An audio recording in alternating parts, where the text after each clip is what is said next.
Hello everybody, welcome back to my next movie review. This, like I mentioned in the last movie review, is another musical. This one actually is a lot older musical.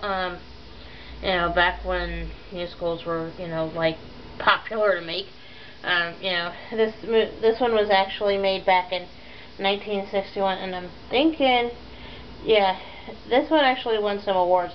This has no rating just because, what are they going to rate a musical that, was made back in the 60s, This movie, of course, is West Side Story. This is the musical version of Romeo and Juliet, long story short, by Shakespeare. Well, it's, this film sets, the ageless story of Romeo and Juliet against the backdrop of gang warfare in 1950s New York, and I'm reading off the back of this thing. It's, directed by Robert Wise and Jerome Robbins, and the film combines Leonard Bernstein and Stephen Sondheim's unforgettable story with Robbins' own exuberant choreography, and it makes it a work of art according to the Sunday Review. And it's a love affair fated for tragedy amidst the vicious rivalry of two street gangs in New York City, the Jets and the Sharks. When Jets member Tony, played by Richard Biemeyer, falls in love with Maria, played by Natalie Wood, who's the sister of the Sharks leader, it's more than these two gangs can handle. And as the mounting tensions rise, a battle to the death ensues, and an innocent bloodshed is shed in a heartbreaking finale. This, of course, has Natalie Wood, Richard Biemeyer, Russ Tamblyn, Rita Moreno, George Chakiris.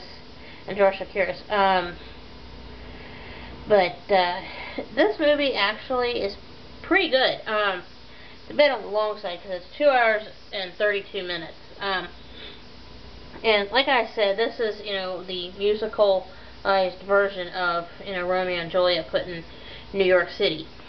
But, it's an interesting movie, to watch. If you want to sit and watch a musical for 2.5 hours.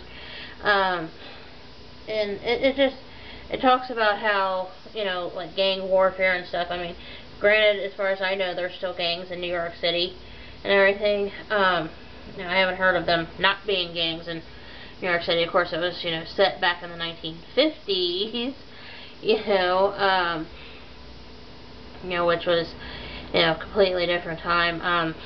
I remember watching the opening credits here a little bit ago, and I didn't even notice the Twin Towers. It's like anymore, and I'm pretty sure I mentioned this in a previous movie review that had New York City in it.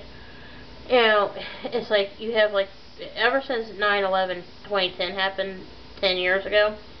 I've had what I call the 9/11 thing, where it's like if anything I see that's set in New York City, prior to 2001, it's like I always make a comment about the fact that, there's the World Trade Center buildings, it's just, that's like a whole, sort of tale. If you were alive back then and old enough to know what was going on, I needn't expound on what happened. But, that whole incident, of course, ties into this movie, because it's like, you find yourself, watching it, and, you see, the World Trade Centers, and you're like, you're sitting there staring at them thinking, it's like you find yourself thinking, I know where I was when I found out the World Trade Centers were bombed. That's up there with, JFK getting assassinated, the bombs being dropped on Hiroshima and Nagasaki in Japan,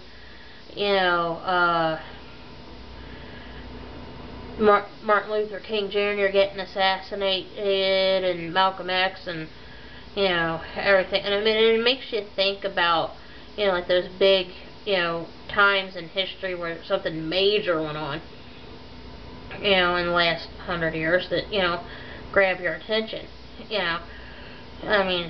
of course, what I think is coming up here that'll be, one of those incidents, is, of course, Prince William marrying Kate Middleton.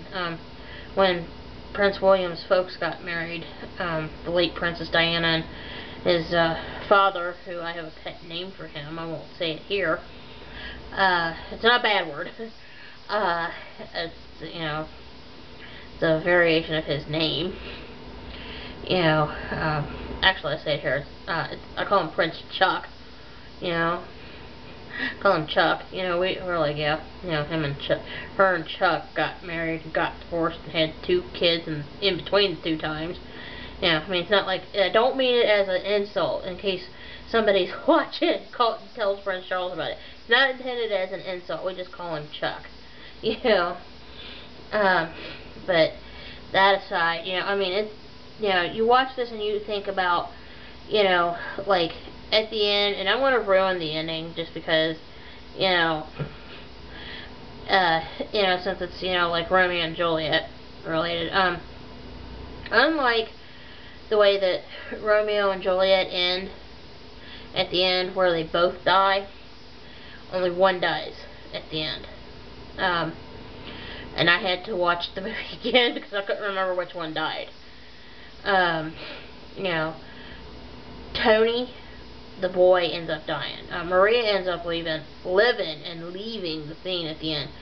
And, you know, Natalie Wood was a pretty talented actress. It's a shame that she drowned on the boat or what have you. But, anyway, I do highly recommend, you know, I almost said Gone with the Wind, West Side Story. So, anyway, you know, I'm going to pause here, and, you know, I'll have some more movie reviews for you soon, right? So, hang on.